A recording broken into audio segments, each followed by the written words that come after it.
Hey guys, Britt here. Welcome to End Times Bible Prophecy. Make sure to hit the subscribe, like, and share buttons. Well, in spite of all that's going on in Israel, we're still seeing just a fire hose of news headlines related to Bible prophecy. Some that are more indirectly related to what's going on in Israel, and some that aren't directly related at all. And so that news story, what's happening there, has sort of push these to the side. We haven't talked about them yet, but we're going to talk about them today. If events escalate in Israel, I'll do another video today. But right now, I want to cover all these stories. We're going to go sort of rapid fire to try to get through all of them. So this isn't an hour-long video. So here we go. First, before we dive in, I want to take a look at this right here. I had the pleasure, the honor yesterday of doing a live stream with Kurt Reed of Calvary Chapel Harvest Life Christian Fellowship. So go check that out if you missed it. I will put a link down I'll pin it in the comments, as well as put that in the description so that you can find that and go see it if you missed that. So what has been going on while the world has been watching, and rightfully so, all the events that are taking place in Israel? Well, how about this right here? European Central Bank to kick off digital euro preparation phase on November 1st. So on November 1st, they're going to be essentially rolling out a digital currency in the European Union. And it's a 2-year program where they're going to be testing this, working out all of the kinks. And of course, we don't have the intent to roll this out, and there's no intent to violate people's privacy. We won't pay attention to any of that information. That's what they say now. Then, of course, when they roll it out, they'll say, oh, yeah, we're tracking everything. Oh, yeah, and you put a post on social media last week that we don't like, so you can't leave your neighborhood for the next 6 months. So those are the things that we're going to see if we allow all these things to roll out. And of course, the Bible tells us in Revelation 13 that the Antichrist, the false prophet, will create this mark of the beast system to be able to control who can buy and who can sell. And all those who don't worship the beast won't be allowed to participate in the economy. So we're seeing that system being put in place right now. Central bank digital currencies, things like the digital euro, that is not the mark of the beast. That won't come until the tribulation period. But we're seeing the infrastructure being put in place now. So, guys, this would normally be a big story, but with the events going on, we're just sort of touching on this. Like I said, there's a fire hose of information coming out. How about this right here? This is from probably a couple of weeks ago, but it still applies now.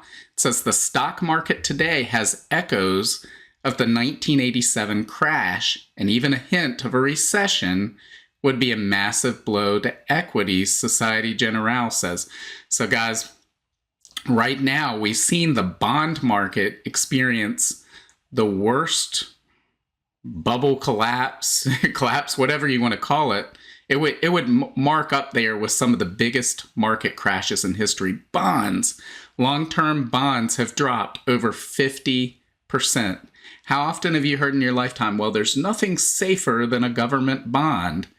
Well, people who have been invested in those government bonds have been eviscerated. And what does this mean for balance sheets of banks? That's why we saw the banking crisis back in the spring. They papered over that. But guys, it has not gone away. It's still coming. I believe we are in a depression right now. We spoke about that a few weeks ago, and there's further confirmation of that. Let's take a look at this right here. So this is from the Federal Reserve, Bank of St. Louis. This is official government data. It is the 10-year Treasury minus the 2-year Treasury. So this, when you hear about the yield curve, this is what they're talking about.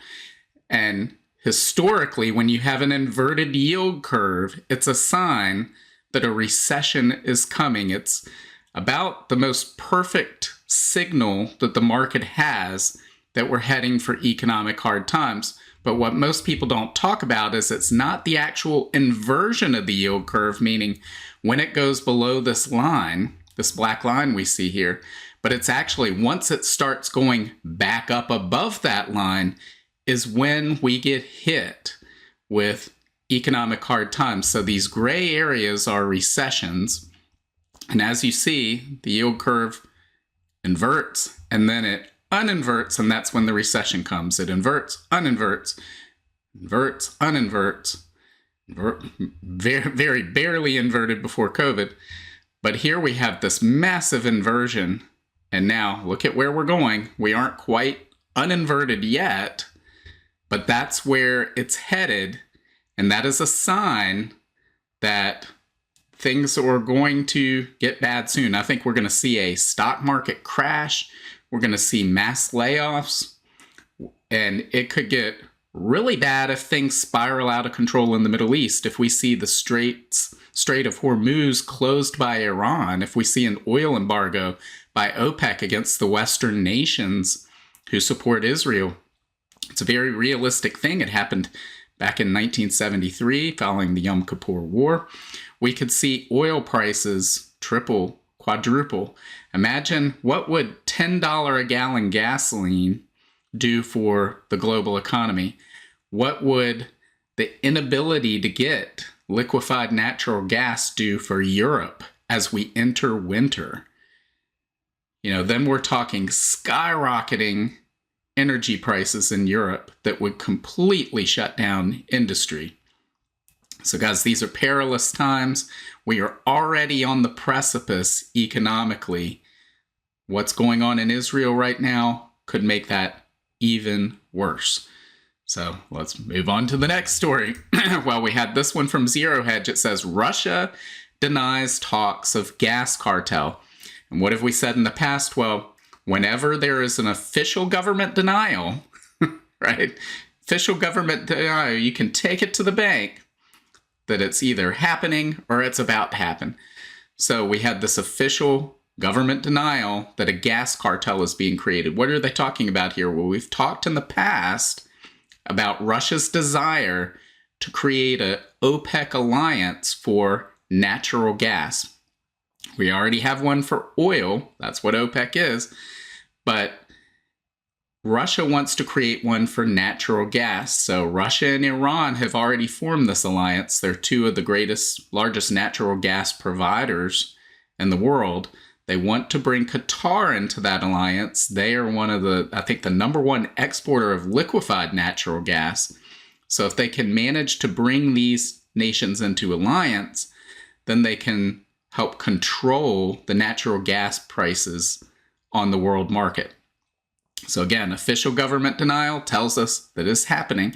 So what does this have to do with Bible prophecy? Well, it would strengthen Russia and Iran, it would strengthen that alliance. And we know Ezekiel 38:39 says those two nations will be in an alliance. They will be in a position of strength at the time when they launch an invasion of Israel.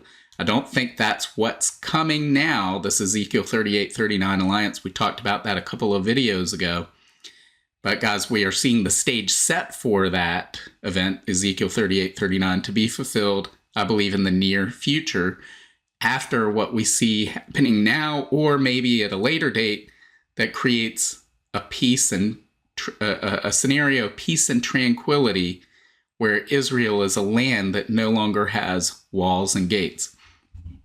So what else is happening? Well, we have this from The Hill. This is it's directly related, I guess, to what's happening in the current conflict. It says Hamas money laundering worries spark proposed new U.S. crypto rule. So we're seeing, as a result of this attack by Hamas on Israel, just as we saw with 9/11 and the United States passed this bill called the Patriot Act into law, and it was supposedly going, we're gonna find out these terrorists, we're gonna be able to surveil the terrorists and prevent this from ever happening again. But what we found out later, and many people warned ahead of time, was that this would lead to surveillance of American citizens, that people who were not involved in terrorism would experience government intrusion into their lives. And of course, that's what we saw. I think this could lead to a whole new round of that, because, of course, they're saying, well, cryptocurrencies were used by the terrorists. So then the cryptocurrencies become the target of government ire. We're gonna regulate these. We're gonna suppress these. We need to know who's using these. And of course, they never point out, well, cash is also used by terrorists. Credit cards are used by terrorists. Gift cards are used by terrorists. Are we gonna say gift cards need to be illegal because terrorists use the gift cards? So they want to, they push these types of legislation, and the idea that you'll experience greater security, greater safety, but at the expense of freedom and liberty. And of course, there's other articles as well where they talk about, well, they use these Chinese phones by the company Huawei instead of Apple phones, which have a backdoor for the U.S. government, right? And you say, well, so all of the U.S. phones that you use, that the story was about how terrible it was that Hamas used these phones that couldn't be hacked by Western governments. The story should have been everybody who has a Western phone, who has an Android phone or an Apple phone, has their phone hacked and accessible by Western governments. That should have been the big story, but of course, it's not. It's all about more government power. Of course, we all agree that the government should have more power.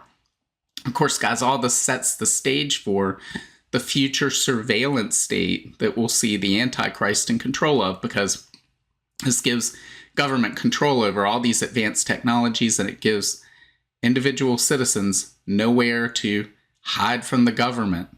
It takes away your freedom and your liberty, your privacy, and allows the government to be able to control people, just as Revelation 13 tells us that every buy-sell transaction on earth will be controlled. So what else is going on? Well, let's look at this right here. This is a news story that just got sort of swept under the rug even before the conflict in Israel. It says drone attack kills 80 and wounds 240 at PAC's Syrian military graduation ceremony. So we had this drone attack on this ceremony, killed 80 people, hardly made the news. But guys, we're seeing a lot more of this. The world is changing, and we've pointed out drones are changing the whole state of warfare. They will change the whole state of security in the world and how people view security, how people view large events.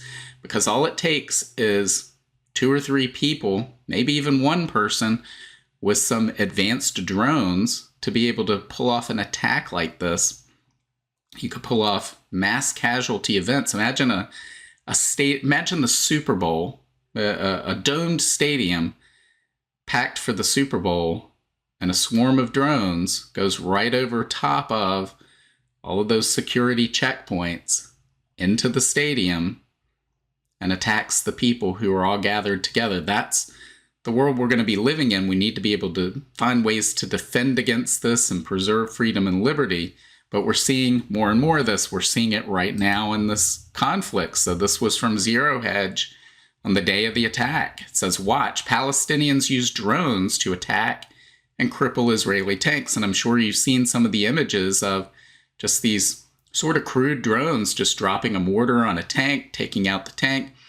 We've seen those drones drop munitions on some of the security towers that were used to surveil the border, and that's how they were able to blind the IDF to what was happening and be able to get through that border checkpoint. We've seen in the war in Ukraine drones being used to take out tanks. So conventional warfare, traditional equipment that was used in conventional warfare is growing more and more obsolete with each passing day. And we're going to see these drones become more sophisticated. We're going to see them become smaller, more powerful. We're going to see them become more expensive, and therefore they can be used as the munitions themselves. In the past, we've seen these drones on the battlefield, say in the war in Iraq or in Afghanistan, where you had this large drone. It almost looks like a plane, and it just fires missiles. So it's basically an unmanned jet fighter, essentially. But what we're going to see, and we already are seeing, but we're going to see more of, is swarms of drones, small drones that are the munitions themselves, and they simply explode once they reach their target. And there's more coming behind them, and they're cheaper. And so we'll see them acting in tandem, programmed and guided by artificial intelligence, learning on the battlefield, understanding every defense that's developed for them. They'll quickly figure that out and figure out a way around it. So this is going to totally transform the battlefield. As these expand and they're growing, they're changing exponentially, they're advancing exponentially. And once the capability to manufacture these on a mass scale comes into being, we will see mutual assured destruction go out the window. And we will see the stage set for whoever is the leading power that develops that manufacturing capability, that molecular manufacturing capability, use it to be able to conquer the entire globe. And of course, students of Bible prophecy, we know that should stand out. They would be able to create a decisive military force. That means no one will be able to oppose them. What do we read about in Revelation 13? Who can oppose the beast? Who can stand against him? We know that this global empire is coming, and technology is also telling us that we're getting near that point. The United States came out the end of August, early September. The Deputy Secretary of Defense, Kathleen Hicks, was openly talking about the military's replicator initiative, where they want to do exactly this. Now, they're talking about thousands of drones. What we're talking about is millions and billions of drones, not manufactured 6 months ahead of time, but manufactured almost in real time on the battlefield. That day is coming. It's not here yet, but when it does come, the world will find out about it when that capability is used to conquer the earth, and I believe set up the Antichrist global empire. So guys, all of these things are happening right now. We're seeing all this stuff take place. Rightfully so, Israel is front and center, as we would expect in the times in which we live. But don't forget, there are all these other events taking place. And what does that tell us? Well, it tells us that we are in a time of convergence, where we're seeing all these signs of the second coming together, one on top of another, so quickly. It's impossible, really, for one person to keep up with all of it. There's just so much happening. And what did Jesus say? Well, Jesus said in Matthew 24, Mark 13, Luke 21, he said, when you begin to see all these things happening, look up. Your salvation draws near. I'm right at the door, meaning he is about to come back for the church, guys. The rapture, I believe scriptures teach, that comes before the tribulation period, the 7-year tribulation period.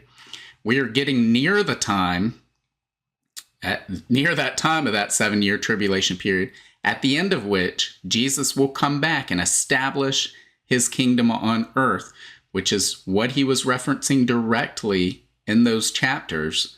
And so if we see that time coming, we see that time approaching, we see the world stage being set for that time, we can know that Jesus is coming back for the church at any moment. And so you should be living your life accordingly, spreading the good news to as many people as you can, and telling them about the hope you have in Jesus Christ. Guys, there's a lost and dying world out there that needs to know about Jesus, that needs to know in these dark times where they see all of these chaotic things happening and their world is being upset. They need to know that they can have a peace that surpasses all understanding in Jesus Christ. So guys, make sure that you are telling everyone you know about the hope you have in Jesus. So what do you think about any of these stories? Leave your comments below. Make sure to hit the like, share, and subscribe buttons. If anything happens over the weekend, I will make another video. If not, God willing, I will see you on Monday. Bye. If you want to learn more about the end times and Bible prophecy, make sure to sign up for my free monthly newsletter and get your copy of my free ebook, 7 Signs of the End Times. Just follow the link in the description to get your free book. Also, make sure to check out all of my books. Just look up Britt on Amazon, Barnes & Noble, Apple iBooks, Google Books, Kobo, or anywhere books are sold. Thanks for watching today, and until next time, keep your eyes fixed on Jesus, the author and perfecter of our faith.